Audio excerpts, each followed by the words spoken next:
Hi, everybody. Welcome and welcome back. My name is Kimiko Sumi, and this evening, I just had like a little thought that I remember when I was 17 years old, and I had my first real like job, hourly job, being a telemarketer, um, in Dallas, Texas. Well, I remember because every time I would get my paycheck on Friday, I would go shopping. At Target to get new clothes. Like I couldn't wait because I was gonna get me a new outfit, new body washes, like perfumes, different things like that, deodorant, whatnot. Um, so I remember I was on my way, like I was connected from one bus to another bus to go to another direction to get to the Target that I like. And I remember I was standing outside by the bus stop, and I remember there was this Indian couple. It was a Indian woman, an Indian man, and they had a little boy. And I remember the Indian man, he was like you could tell that he was mad at his wife. Like he was like really like getting loud with her, and like really like boisterous with her, like really in front of everybody, right?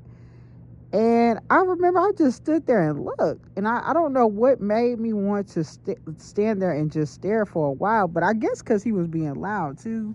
But it was unusual because I've been around Indian people and Asian people all my life, mind you.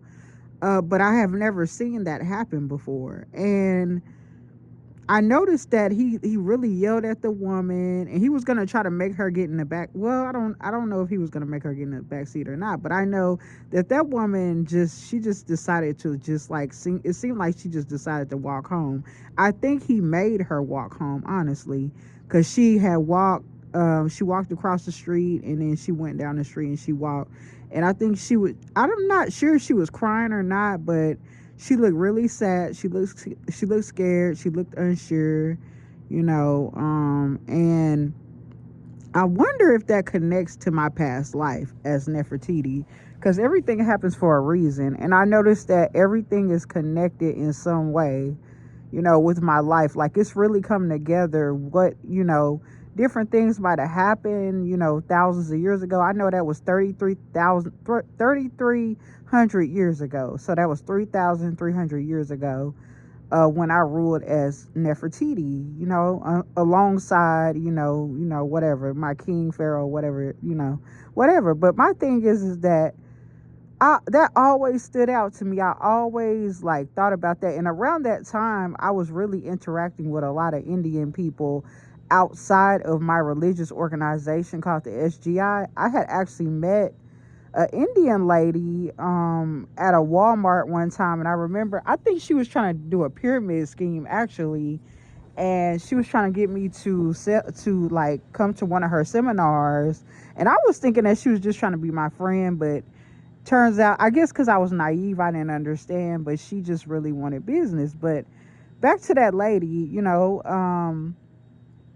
it just seemed like her husband was like probably abusive towards her, maybe verbally and physically, and hopefully not physically. And really, I hope that that woman somehow freed herself because she was in America. I hope she sought out domestic violence, help, because back then you could really get that help even more. You could get what is it called? You could get shelter. Um you could get help very easily then. But you know what? Me back then, the how I'm gonna relate it to me is that back then, 3,300 years ago when I was Nefertiti, I didn't have that type of stuff. I didn't have domestic violence, or I didn't have shelters, food banks, whatnot. So I probably had to just go out on my own. I know I didn't take my children with me, because I just know that I would never do nothing like that. But of course, I would have probably been very sad to leave them behind.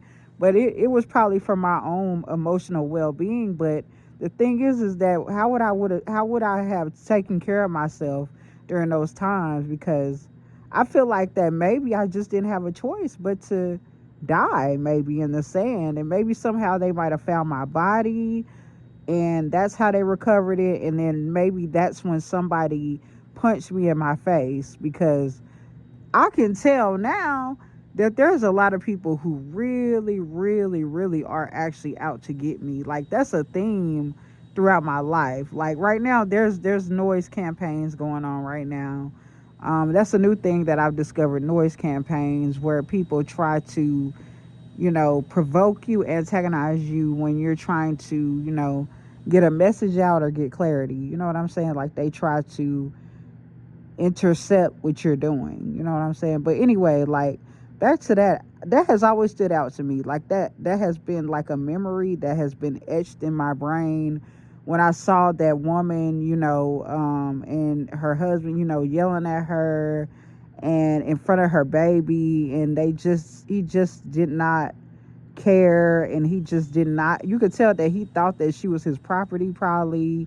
And that's the mindset back then. But one thing that women in domestic violence have on their side now: you can get help, especially in America. And domestic abuse and stuff, they have, it's even like the purple is actually a the color for domestic violence now. But anyway, don't be afraid to get help. And another thing too, I want to say this too. It's been a couple of times where people, well, actually, let me see, maybe one or two times where people tried to actually get me to say that I was a domestic violence victim, to